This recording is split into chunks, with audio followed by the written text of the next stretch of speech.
प्रसार भारती अभिलेखागार की प्रस्तुति सदाबहार सुनहरे दौर का अनमोल खजाना।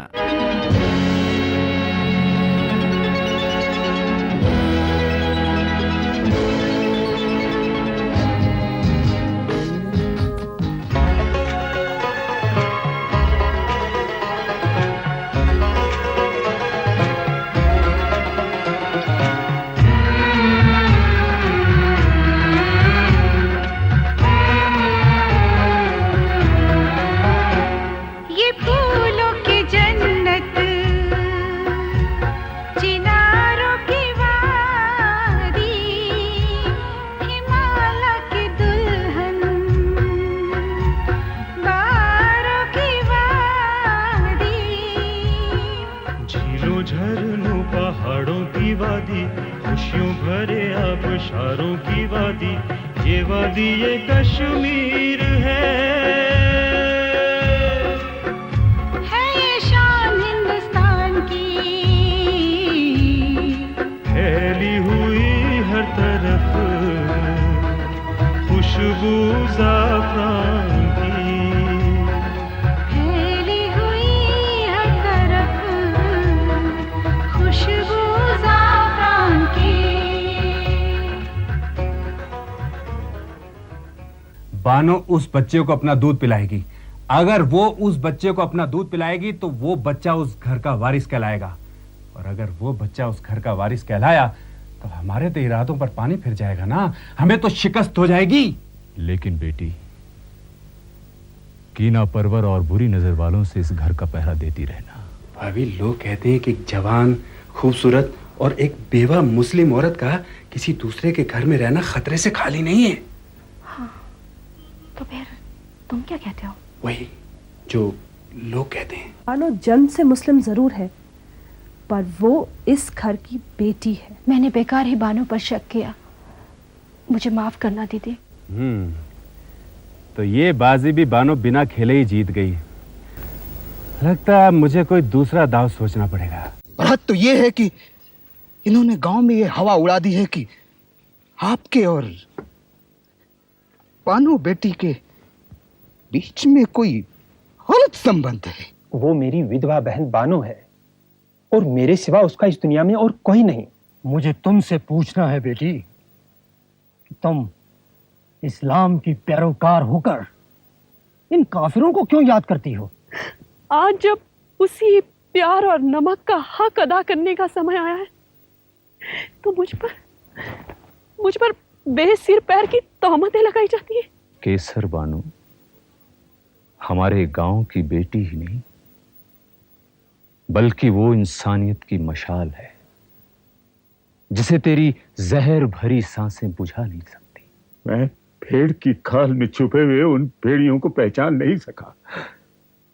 अब तो उसका एक ही प्रायश्चित है कि तुमसे पहले मैं अपनी इस बानू बेटी से राखी बंधवाऊं।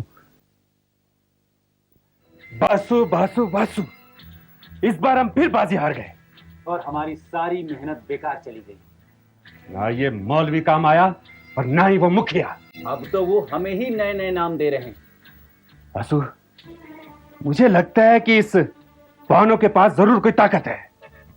नहीं जीवन, उसके अंदर आत्मविश्वास की शक्ति है, तभी वो किसी से नहीं डरती। नहीं, वो मलंग बाबा की चहेती है, और मुझे लगता है कि मलंग बाबा की रूहानी ताकत उसका पहरा देती है। इसका मतलब हमारी जंग ओमकार या बानो के साथ नहीं, बल्कि मलंग बाबा के साथ है। ठीक है, फिर मलंग बाबा को ठिकाने लगा दो। नहीं जीवन, ये कभी भूल कर भी मत सोचना, वो बहुत पहुंचा हुआ फकीर है। मगर शिकस्त को बर्दाश्त करना मेरी फितरत में नहीं है। तो फिर कोई और तरकीब सोचते हैं। तुम सोचो, जो सोचना है तुम सोचो। जीवन, क्यों ना उस बच्चे को ही उठवा लिया जाए। अरे भाई, जो करना है तुमने करना है। देखो, तुम फौरन जाओ वरना मैं कुछ कर बैठूंगा। ठीक है, मैं अब कुछ करके ही लौटूंगा।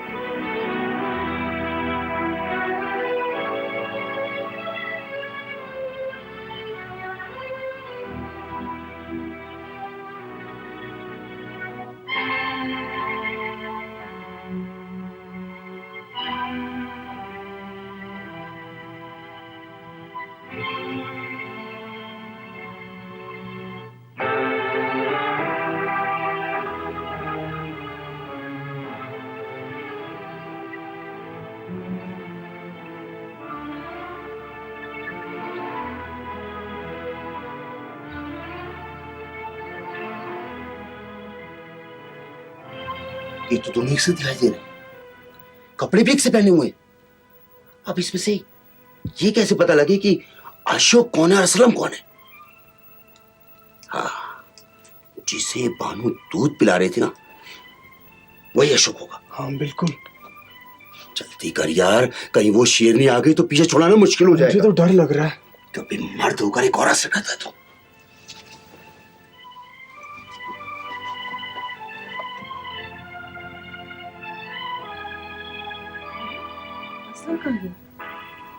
हाँ, शायद रेशम आपा ले गई होगी। अरे सुला दिया दोनों बच्चों को? असलम कहाँ है? आप असलम को नहीं ले गई? नहीं तो कहाँ है असलम? मैं तो उसे यही सुला कर गई थी। मैंने समझा वो आपके पास है। क्या मतलब? रेशम आपा, आप बैठिए, मैं अभी आती हूँ। आप अशोक का ध्यान रखना। हुआ क्या बानो?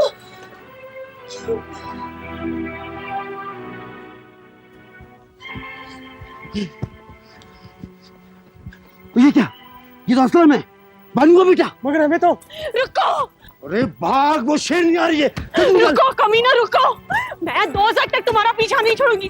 रुको, मैं कहती हूँ रुक जाओ। रुको!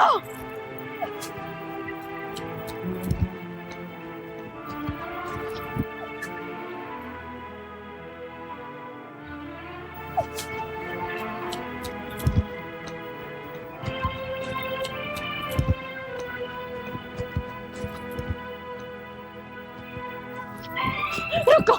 अब मुझसे बचकर कहाँ जाओगे तुम? दो मेरा बच्चा, मुझे वापस दो। नहीं, ऐसे कैसे दे दूं इस बच्चे को? पहले ओंकार का बेटा मेरे हवाले करो, नहीं, उसके बाद मैं इसे तुम्हें दूंगा। बानो ने अमानत में खयानत करना नहीं सीखा। वापस दो। बानू, मेरी बात मान लो, अगर तुमने वो बच्चा मेरे हवाले नहीं किया तो मैं इसे जान से मार डालूंगा। मार लो, इसे मारकर तुम अपनी ये तमन्ना भी पूरी कर लो। यदि असलम मेरे जिस्म का टुकड़ा है तो अशोक मेरी रूह का हिस्सा। बानो कटे हुए जिस्म के साथ जी लेगी, लेकिन जख्मी रूह के साथ बानो नहीं जी सकती। वापस दो इसे। सोच लो बानू, क्यों किसी दूसरे के बच्चे के लिए अपने जिगर के टुकड़े कुर्बान कर रही हो तुम? शैतान, तू हिंदुस्तान का वाशिंदा है। तूने पन्ना धाय का नाम नहीं सुना, जिसने अपने हुकूमत के वारिस को बचाने के लिए अपने बेटे की कुर्बानी दे दी। तू समझ ले, मैं भी इस घर के वारिस की पन्ना धाय हूँ। बानू, अगर तूने हमारा कहना नहीं माना तो इस बच्चे के साथ साथ तुझे भी जान से मार दूंगा मैं, समझी?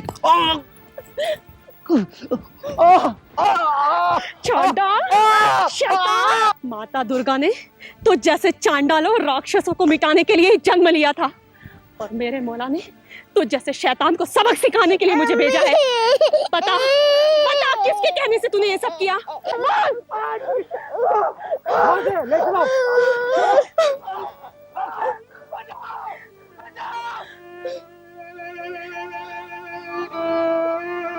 अगर असलम को कुछ हो जाता तो हम बानो को मुंह दिखाने के काबिल नहीं रहते।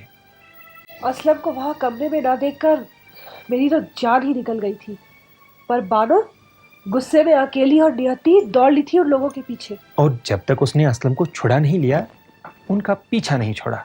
हाँ, बड़ी बहादुर है मेरी बानो। हाँ, लेकिन आपा आपसे ज्यादा बहादुर नहीं। कौन बहादुर है?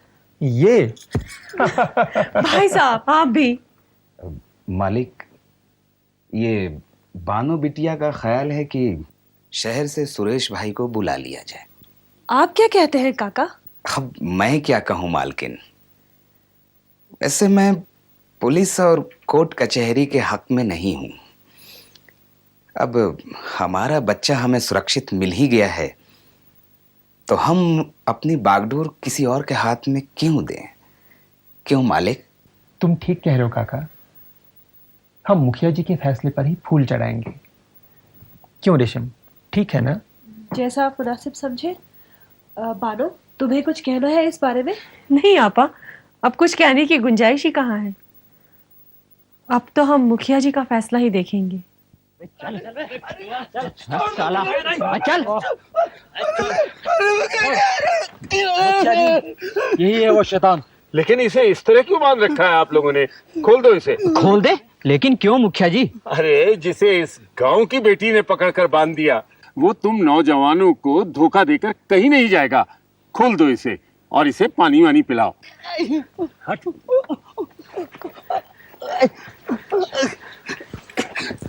लो बेटा, पानी पियो। हाँ, अब मेरे सवालों का सही सही जवाब दो ताकि किसी निर्दोष व्यक्ति को दंड न मिले।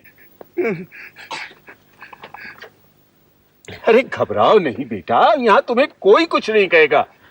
क्या नाम है तुम्हारा? जी जी जी जी, जी कलवा कलवा।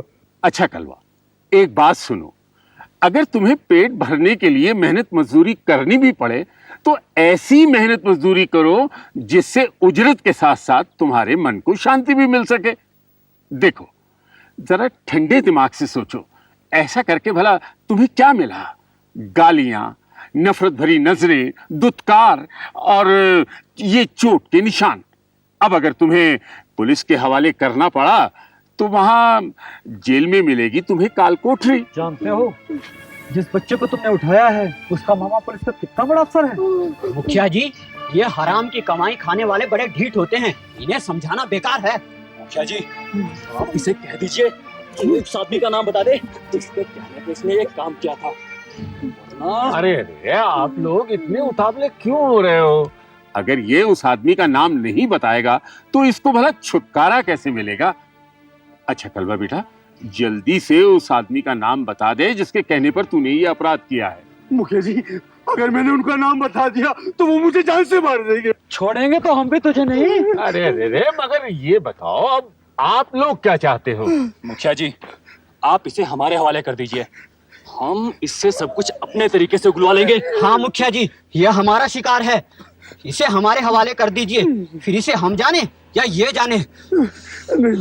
वैसे मुखिया जी, गांव में पुलिस आ ही चुकी है। देख कलवा, गांव में पुलिस आ चुकी है, जल्दी से उस आदमी का नाम बता दे जिसके इशारे पर तूने ये अपराध किया है। उसका नाम वासुदेव है। मुखिया जी। वासुदेव?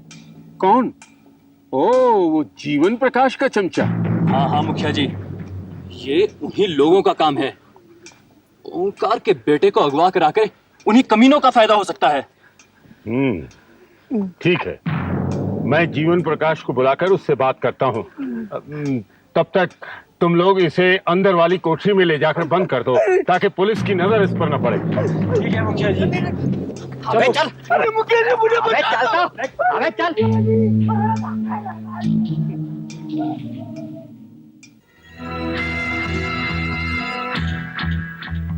तुम कहाँ थे भैया? मैं तो कितनी देर से तुम्हारा इंतजार कर रहा हूँ। तुम तो मजे से बैठे यहाँ चाय पी रहे हो और उधर कमबख्त कलुए ने मुखिया के आगे तुम्हारा नाम ले दिया है। मेरा नाम? हाँ। झूठ बोलता है साला। मैं तो पिछले हफ्ते इस गांव में आया ही नहीं, मैं तो अपने बीमार बाप के साथ शहर में था। अरे तो फिर उस लड़के को उड़ाने के लिए किसने कहा था? लेकिन भैया वो तो तुमने ही। क्या बकते हो? मेरा मतलब है कि मैं सिर्फ ये कहना चाहता हूं कि तुम सफेद पोश लोग तो अपने लिबास पर गर्द भी सहन नहीं करते, और फिर ये तो बदनामी की कालिख है। तुम कहना क्या चाहते हो? मैं सिर्फ ये कहना चाहता हूं कि इस कालिख की धुलाई का खर्चा दे दो ताकि मैं यहां से खिसकूं।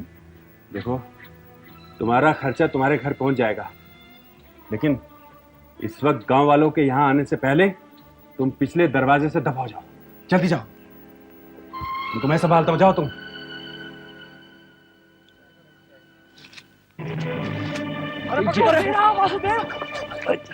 मुझे ऐसे क्यों पकड़ रखा है? ये तुम्हें मुखिया जी बताएंगे। आपको कुछ गलतफहमी हुई है। अबे सीधी तरह चल, वरना अर्थी पर उठा कर ले चलेंगे। लेकिन मेरा कोई दोस्त भी तो हो। चलता है कि नहीं? चुपचाप चलता रहे, वहां जाके सब समझ में आ जाएगा तुझे। उठाओ। अबे चल बे, चल।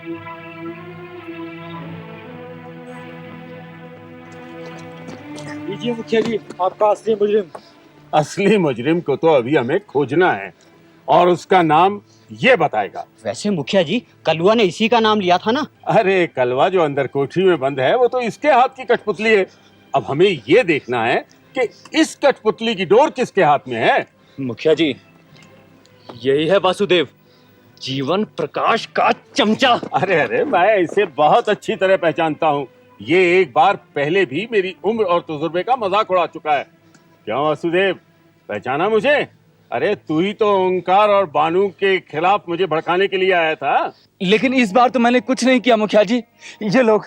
ये लोग मुझे जबरदस्ती खींच लाए हैं। अच्छा बच्चों, ऐसा करो, इसे भी ले जाकर अंदर कलवा के साथ कोठरी में बंद कर दो और जीवन प्रकाश को यहाँ बुला लाओ। इनमें से जो भी अपराधी साबित होगा उसे कठोर दंड दिया जाएगा। वैसे मुखिया जी, आपने इसके दंड के बारे में क्या सोचा है? भाई, इस दंड का फैसला मैं अकेला नहीं कर सकता। इस सिलसिले में मुझे मौलवी साहब से भी मशवरा करना होगा। इन तीनों में से जिसका भी अपराध साबित होगा उसे दंड देने का असली अधिकार मैं बानू बेटी को दूंगा। ऐसा करो, तुम जाकर मौलवी साहब को यहाँ भेज दो। जी।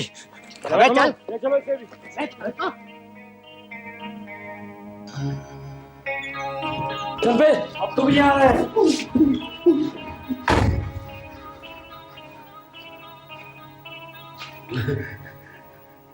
इस तरह क्यों घूर रहे हो मालिक?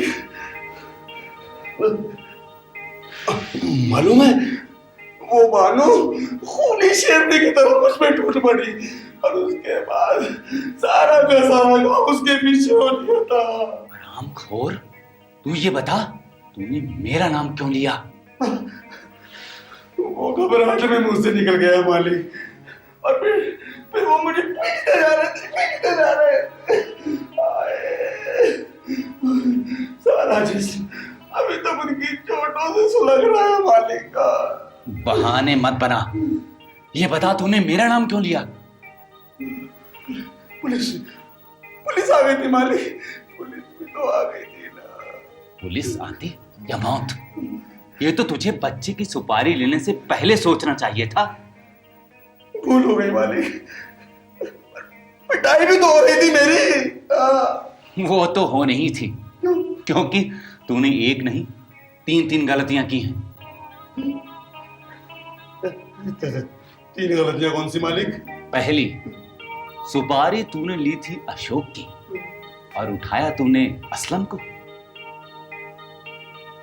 और दूसरी, तू उस औरत से मात खा गया। और तीसरी, तूने मेरा नाम क्यों लिया? उसके लिए तो मैं माफी मांग चुका हूं मालिक। अब लगता है यहां से निकलने के बाद मुझे तेरे लिए भी सुपारी का इंतजाम करना पड़ेगा। सुनो मालिक, बहुत हो लिया बस अब। हाँ, मैंने जो कुछ भी किया बिल्कुल ठीक किया है। अब आंख दिखाई ना तो सोच लेना, मैं शोर मचाकर मुखिया जी को बुला लूंगा और फिर बड़ी पंचायत में तुम्हारी पोल खोलकर तुम्हारा मुंह भी काला करा दूंगा मैं। हाँ, राम राम मुखिया जी। बैठ। मुखिया जी, मैंने सुना है कि आप ये समझ रहे हैं कि कल जो दुर्घटना हुई थी उसमें मेरा हाथ है। सुनने में तो ऐसा ही आया है पंडित जीवन, और वैसे कलवा और वासुदेव के बयान भी इसी ओर इशारा करते हैं। झूठ है, बिल्कुल झूठ है। मेरा वासुदेव से कोई वास्ता नहीं है, मैं सच कह रहा हूँ। सच और झूठ का फैसला आज ही हो जाएगा। देखिए मुखिया जी, मैं इस गांव का साहूकार हूँ और साहूकार तो गांव की इज्जत का रखवाला होता है। और अगर ये साबित हो गया कि ये नीच काम गांव की इज्जत के रखवाले के इशारे पर ही हुआ है तो तुम्हें बताओ उसे क्या दंड दिया जाए? मुखिया जी देखो, मैं इस गांव का एक धनवान और इज्जतदार आदमी हूँ। फिर आप तो मेरे स्वर्गीय पिताजी के पुराने दोस्त हैं। अगर आप मुझे दोषी समझते हैं तो ये लीजिए, आप मुकदमा शुरू होने से पहले ही मुझे गोली से उड़ा दीजिए। पंडित जीवन, इस रिवॉल्वर को अपनी जेब में रखो और मेरी बात ध्यान से सुनो। दोस्ती हमेशा बराबर वालों से होती है। जब भी कोई हंस किसी कौवे के साथ दोस्ती करता है तो सिवाय जलालत के उसके कुछ हाथ नहीं लगता। देखिए मुखिया जी, फिर भी कल तक अनजाने में मुझसे कोई गलती होगी हो तो मैं क्षमा चाहता हूँ, लेकिन मैं आपको वचन देता हूँ आगे से आप जो कहेंगे मैं वही करूंगा। अच्छा, मैं चलता हूँ। अच्छा बेटा, तुम चलो, मुझे मौलवी जी के साथ कुछ मशवरा करना है। जी जी जी बेटा। मुखिया जी, ये कमबख्त जीवन ओछी हरकतें पंडित ओंकार नाथ की जमीन और जायदाद हथियाने के लिए कर रहा है। कितनी अजीब बात है मौलवी जी, मिट्टी का पुतला मिट्टी पर ही हुकूमत करने के सपने देख रहा है। सच तो है, उम्र भर इंसान धरती धरती चिल्लाता रहता है और एक दिन धरती की आगोश में जाकर सो जाता है। मौलवी जी, मैं आपको महाभारत की एक बात सुनाता हूं। पांडवों ने दुर्योधन से केवल 5 गांव मांगे थे और दुर्योधन ने उन्हें सुई की नोक के बराबर जमीन देने से इनकार कर दिया और आखिर में। इसका मतलब तो यह हुआ कि बानों का असली मुजरिम जीवन है और ये कलवा और वासुदेव उसके मोहरे हैं। फिर सजा तो जीवन को मिलनी चाहिए ना। अगर उसे सजा दे दी मौलवी जी तो वो बेशर्म नंगा हो जाएगा और यही सोचकर मैंने उसके जमीर को बुरी तरह झकझोर दिया है। ऐसी ओछी हरकत करने से पहले वो कम से कम 10 बार सोचेगा। इसका मतलब तो ये हुआ कि असली गुनाहगार तो साफ बच जाएगा ना। नहीं मौलवी जी, अगर पूरे गांव के सामने उसका मुंह काला कर दिया गया तो वो फिर कभी सुधरेगा नहीं और मैं उसे गंवाना नहीं चाहता। इसलिए मैंने उसके लिए एक अलग किस्म की सजा सोची है। आप बजा फरमाते हैं मुखिया जी। आप जैसा मुनासिब समझें वैसा करें। ठीक है।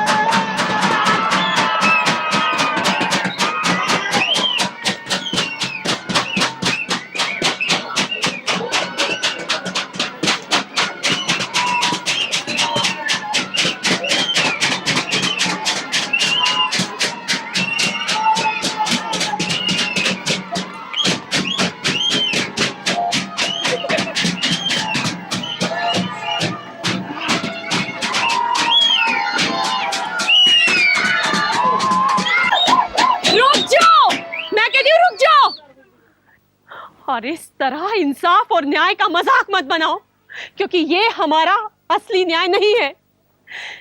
ये दोनों जिनका मुंह काला करके तुम लोग जुलूस निकाल रहे हो, वो असली अपराधी नहीं है। ये सिर्फ चाबी के खिलौने हैं। यदि आप लोग असली अपराधी को दंड देना चाहते हैं तो उस आदमी को दीजिए जो पर्दे के पीछे है और इन लोगों से नीच काम करवाता है।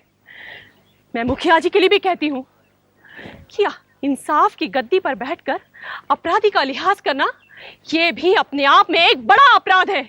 इसलिए भाइयों, इन लोगों को खोल दो इन लोगों को।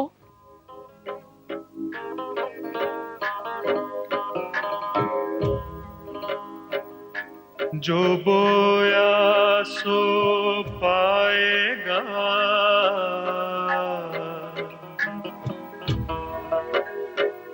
रखना मन में लाग, भला तू अपने भाग से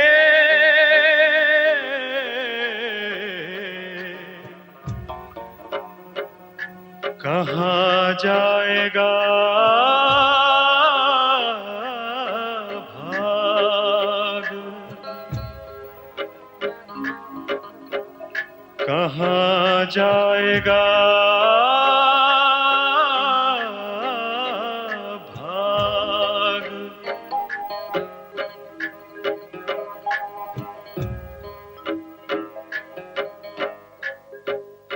शाबाश बेटी, मेरे मौला को भी तुम पर फक्र है बेटी, क्योंकि जिन लोगों ने हर बार तुम्हें अपनी जलील हरकतों का निशाना बनाना चाहा, उन्हें ये मालूम हो गया है कि कोई भी औरत कमजोर और बेबस नहीं हो सकती। और बेटी, ये तुमने साबित कर दिया है कि बेटी बनकर हर वक्त हुक्म मानना, बहन बनकर अपने भाइयों के लिए खुशियां और कामयाबी की दुआएं करना, बीवी बनकर अपने खाविंद के रंजो गम झोली में समेट लेना, और मां बनकर ममता का चश्मा बहा देना।